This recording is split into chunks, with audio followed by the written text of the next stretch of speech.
Hello, I'm Jan Mulvey and you're watching the Redmen TV. Hello, welcome to Redmen TV. It's the Uncensored match build-up show as Liverpool are going to face off against Louis van Gaal's Man United side at Anfield this Sunday. Yes, the shootout for the top four begins here. I'm joined by Chris Pajak, John Machin and Ben Mullane to talk us through this game. Chris, I mean, first and foremost, we've done this pretty much for a month. Biggest game of the season. It genuinely is this time. No. It really is. I mean, I'm shitting myself. I'm nervous and it's like 6 days to the game or something. It's insane. 5 maybe. But, you know, it's... I never get nervous this early before a match. But, you know, the fact that we've just finally clawed our way close enough to overtake them. And it's been a long, hard slog over the last few months, hasn't it? You know, yeah.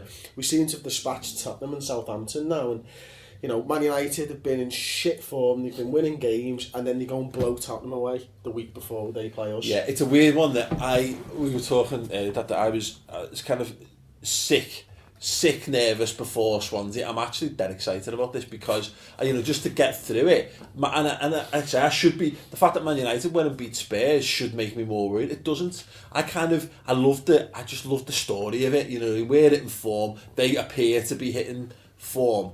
We'll come up against them. The team that wins will be above the other one at the end of the day. I think it's fantastic. It's like that famous Commonwealth Games race where the two New Zealanders were miles behind and just chasing and catching, getting closer and closer and closer. We've been like that, haven't we, since Christmas? We've been slowly catching the teams above us and then jumping, beating them and jumping above them. Yeah. And now we come to the big one, really, because we jump into the top four if we win this. This is it. It's been, I mean, as Chris says, Ben, it's been a slog, and it's hard because we can't afford. I just don't think we can get too excited about it in general. I'm excited about the match, but the whole what's at stake and all that kind of thing is a little bit hard because I mean, if we were in fourth, fact of the matter is, regardless of form or whatever, you know, Man United are in pole position going into this game. Yeah. They'll feel, you know, they're in the box seat. We have to get the better of them. If we were already in top four like last season, you know, we were ahead of everyone, weren't we? And it felt great. Yeah. Whereas, you know, it's because of the chasing element of it, we're only ever 90 minutes away from, you know, disaster. Yeah, it's a strange one because I think in recent years there hasn't been a Man United game. Like, obviously they're always huge, but I don't think there's been a Man United game that has had so much riding on it. Like, we've either been away from them or they've been away from us. Or more often than not. Even the 4-1 at Old Trafford, we were miles behind them there. Yeah, exactly. We thought it was more of a hit and hope, that wasn't it, really? I think we were 9 points behind and it was like a slim chance or something. But like last year, even the game at Anfield, and it was so early on the season, it was like lots can happen before that. And I just think this is just, you very rarely get a game of this magnitude where there's so much riding on it. And I suppose you could look at it philosophically and say that, I think Gary Neville mentioned it last night actually, that even if United go and beat us on Sunday, then they could quite easily lose to City and lose to Arsenal and we could go back aboard them again. So I don't think this game will decide who finishes fourth necessarily, but it's a psychological advantage is huge. Yeah. And I think the momentum that you get off a win like this, I think if we can go and steamroller them on Sunday and get that result, then that will give us momentum to more or less, I think, to go to the end of the season. I think you're right. I think what we had last season, Chris, when we got ourselves into the top four, and then we started pressing on towards the top of the table, and we were smashing teams, and all of a sudden everyone around us started to drop off because they were looking at us going, look, we're beating teams, but these are annihilating them. How do we keep up with that? I think it's important for us now, having got ourselves back in there, we just need to get ahead so that we, you know, as I say, so we can start to put the psychological damage onto the teams like Man United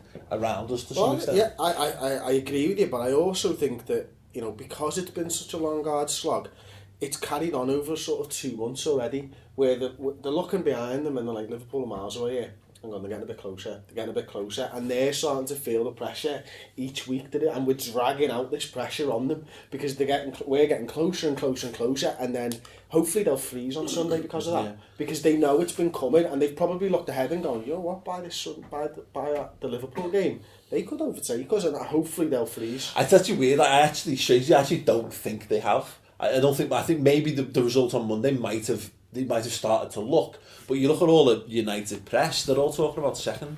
they're all talking about Man City being within their reaches They've not now. been very good all season, and yet they've been in the top 4 for most of it. And suddenly last Sunday they actually hit form and played really well. I think they're going to come into the game really confident, and they know that if they win, they'll be 5 points ahead of us with only 8-9 games to go. You know, that's not very long to overcome 5 points. Yeah. Particularly as goal difference means it's effectively 6. Yeah.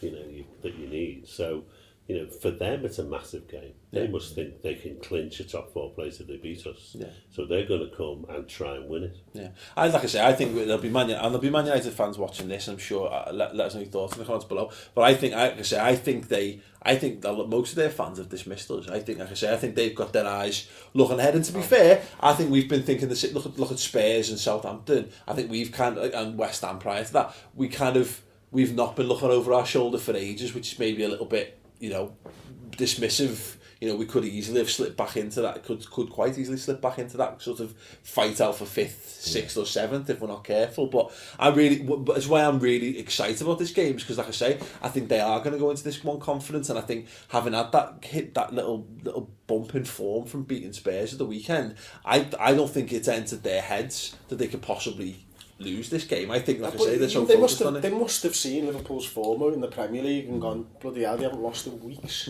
I don't know. I think some people we're will, catching them for a start, so that means we're playing better than them. Some people what I'm will, but fascinated by is what does Van Gaal do? How does he play it? Yeah. They've never looked like a team who could defend properly this season. So do they come and think, if we get a draw, then we stay in where we are, keep them at bay, or does he think, oh no, we've got to go and beat them? I don't think they're capable of defending for 90 minutes. To be honest, as I say, I think as good as they were, and this is not being bitter or anything like that, but I actually think that Spurs were woeful on Sunday, and they definitely did freeze, didn't they? Yeah, they did freeze. They had quite a few players who was the first game at Old Trafford, and I think Van Gaal was clever in that he managed to get Fellaini in a little pocket that allowed him a lot of space and a lot of time and a lot of through balls. You don't see Fellaini bombing forward and scoring, from a 20-30 yard run very often.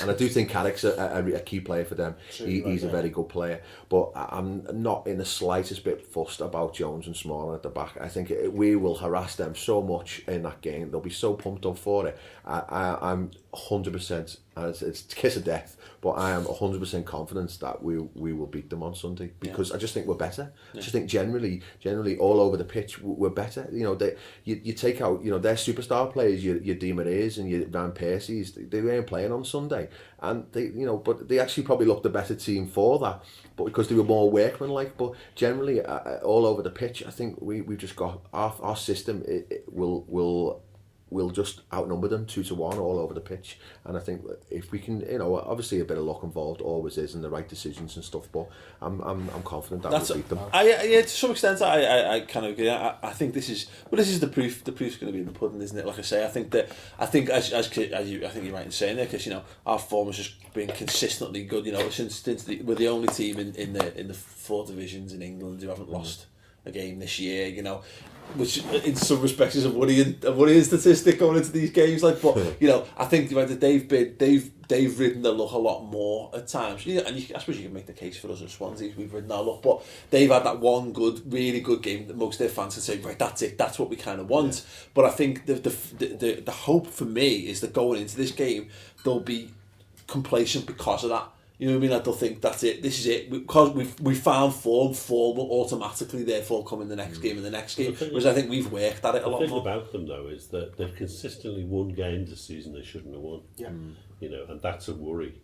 But it also gives them a sort of bizarre confidence. Yeah. They go into games thinking it doesn't really matter if we're not clicking, we'll still win because we can score goals. And look at them against us. We should have been 3-0 up by half time. Instead, we were 2-0 down, weren't we?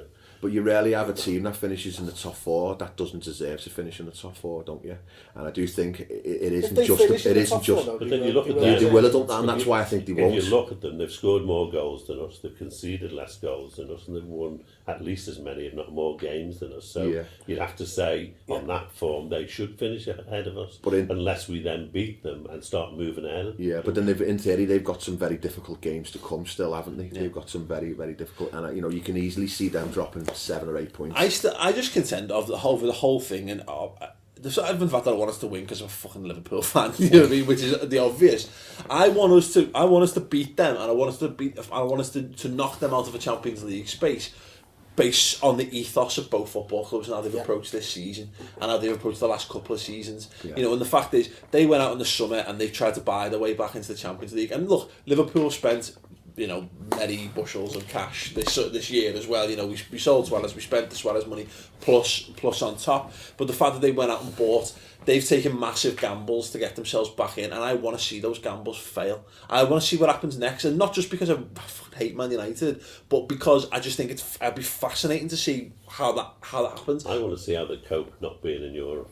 Again, being in the Champions League for 2 years, really, yeah, exactly. And what their sponsors start to do. And look, I said in the summer, you know, if you're a player and it was a matter of if the money was the same and blah blah blah, you'd still pick Man United over us in the summer, because Liverpool will actually, despite the fact that we were in the Champions League, we were less of a gamble than United. They went, it's all Moyes' fault. It was a difficult season after Fergie. Here's money. We're going to buy our way back into the Champions League, no problemo. And we were like, and everyone was going, well, they've sold the best player. They came out of nowhere. They'll probably go back to there. Okay, so we, you know, the choice. And I just want to do that to the wider footballing world, to say, no, you know what, we've got a solid foundation of a football club here. We've bought brightly for the future. They've got to spend all the money on mercenary players who will be, if they won't want to be Man United players next year if they're not in the Champions League.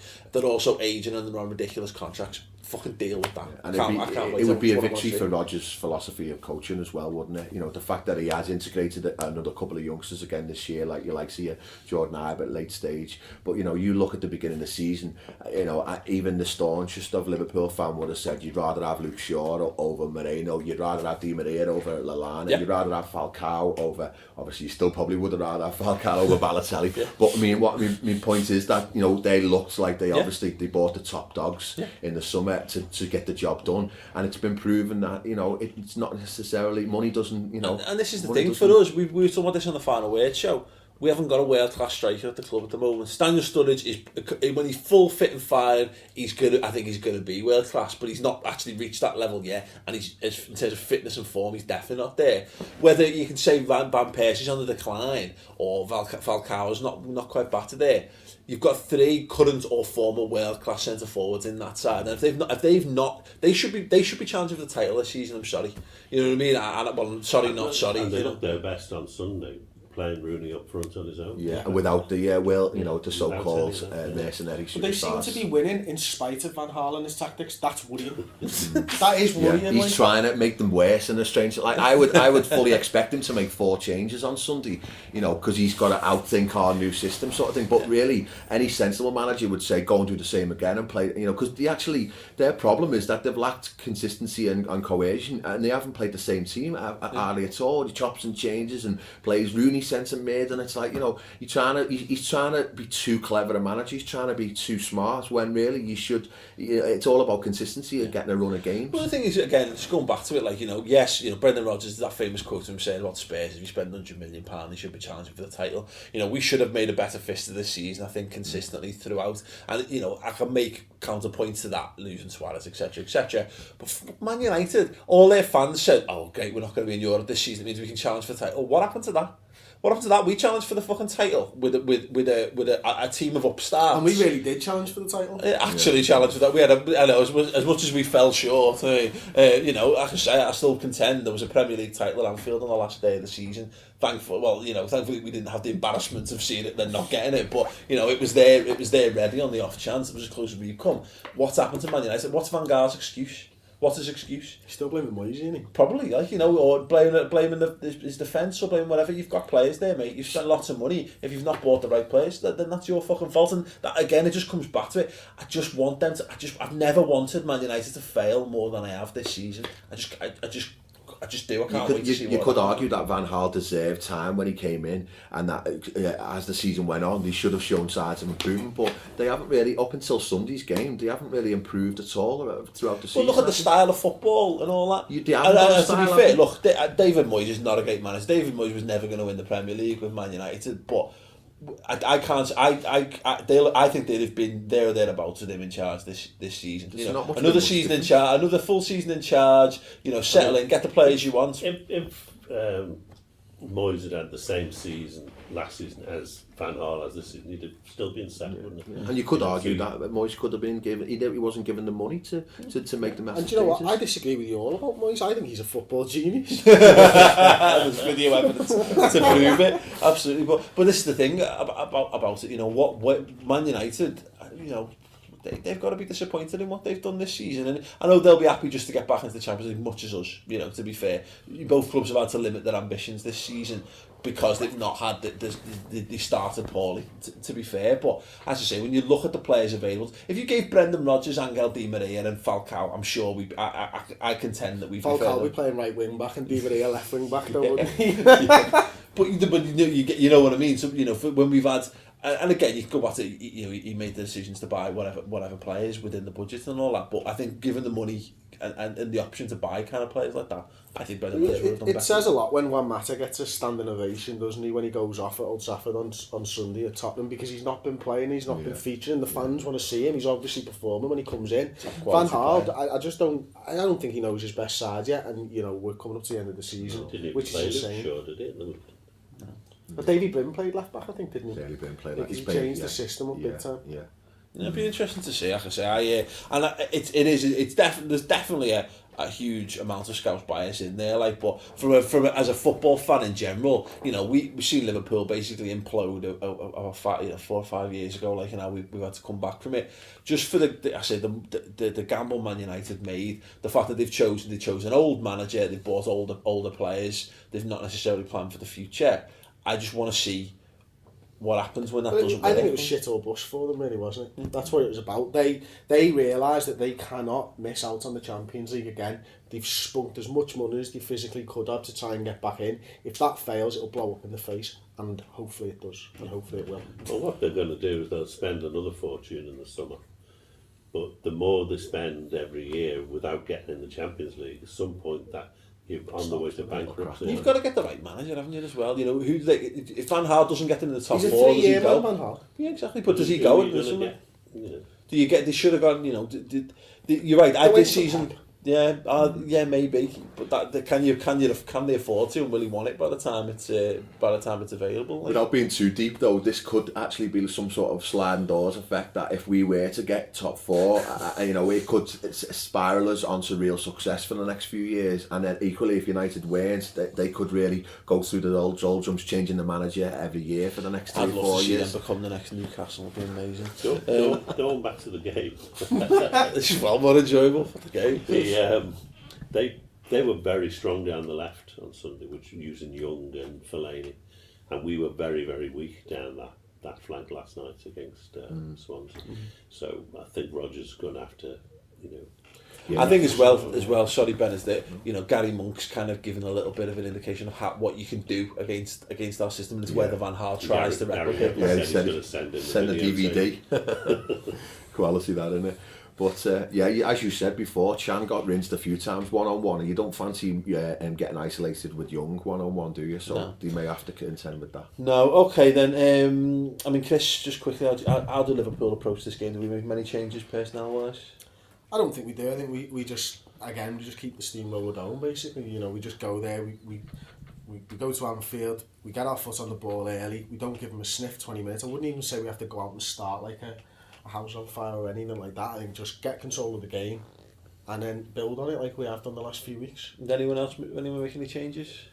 Not to start with, I wouldn't. No, I think Gerrard is obviously an interesting one. You know, it's his last game at Anfield against United. It's a monumental game for him, obviously, and he'd love nothing more than to go out on a high. But I can't see him starting, to be honest. And I think perfect scenario would be. I might even argue with myself here. The only thing is, Sterling up front might be an option for us. Yeah. And more because of how much shit he got for missing those chances in the last game. Yeah. and just let him try and turn that around. We showed that we could get through their defence using that formation. Massive call, they're up in Sturridge though, isn't it? It is absolutely massive. Yeah. But He's done it in recent weeks, hasn't he? nobody can question the size of Brendan Rodgers' Was it bollocks this season, can they? Southampton. The chips are up. And that was a good performance, wasn't it? Yeah, so I think that's an interesting chat. Let us know your thoughts in the comments below. You know, would you go back to Sterling up front in this game? Sorry, I just think the interesting bit is who plays that wing back position in that case. You know, I think this game for this game, I'd like the option of having Gerrard plus either Sterling or Lallana to come off the bench to try and, you know, if you need to, because I don't mind. I think we've got the ability to dominate the game, whether we've got what it takes to kill it off in the first 60 minutes, or having some good quality established players to bring off the bench. So start Markovic wing back and start Sterling. I mean, there is an argument, given that Brendan seems to quite like Johnson, they might play him as a right wing back. Given they've got Young bombing along the left, he might decide to just... Let them worry about us. Exactly, I'd go the other way. I'd test Ashley Young's The only slight thing is, if he is worried about Champ being isolated, then I hope he doesn't, but there's a possibility he'll play Henderson there at right wing back and then start Gerrard, and then Henderson, obviously his legs and energy would cover Chan. Okay, I'm not feeling anywhere near as excited anymore. Well done, let's stop this now. Same team. But yes, please. Thanks, Brendan.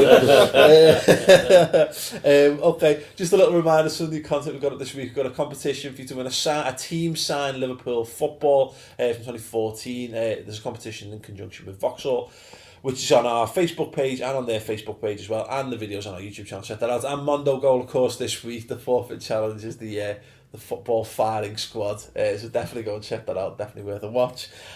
Score predictions, Ben. What do you think it's going to be? Given my foolish optimism as usual, I will go with 3-1 Liverpool. Okay. 2-0. I've John every fucking week, man. 2-0 Liverpool every week. Yeah, 2-1 to us. The wisdom of both of us, Chris. Yeah, great minds and all that. Yeah, I'll go 2-1. Let us know your score predictions in the comments below. Let us know how you think Liverpool should approach it again. Sterling up front, Sturridge up front. Who plays in the right wing back position? Markovic, Sterling, Johnson, Glenson. Who can possibly start in that position? Let us know in the comments below. Don't forget to give the video a thumbs up. Check out the subscribe shows on the redmentv.com and all our other content as well on the YouTube channel. Cheers. Hello, welcome to the Redmen TV on an evening that saw Liverpool get past Gary Monk's Swansea City side by 1-0 at the Liberty Stadium. Yes, it was a nail biter. Yes, it was god awful in the first half. But yes, we did come away with all 3 points, which is the most important thing.